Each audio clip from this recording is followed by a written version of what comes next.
কথাটা হচ্ছে যে টাকা তো এসছে, তো পিচ হবে কি হবে না? হ্যাঁ, পিচ হবে কি হবে না? পিচ হবে। হ্যাঁ, পিচ হতেই হবে। পিচ হতে হবে এই কারণে যে গ্রামের সমস্ত বাচ্চারা ক্রিকেট খেলবে, তার জন্য পিচ দরকার। কত ভালো হবে। তবে পিচ যদি করা হয় তাহলে ওই লর্ডসে যেরকম আছে না, বেশ বাউন্সিং পিচ করতে হবে।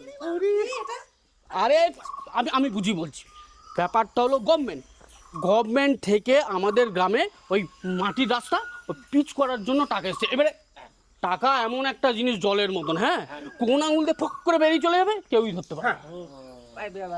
কত এসছে? লাখ। আমি তো শুনলাম 6 লাখ। আরে একটু তো বললাম না, টাকা জলের মতন, কোন আঙুল দিয়ে বেরিয়ে গেছে ধরতে পারো না। বুঝেছি বুঝেছি। তা ওই আঙুলের ফাঁক দিয়ে জল পড়ার ফাঁকে জল যদি আমার খুঁটিতে পড়তে খুব ভালো হয়।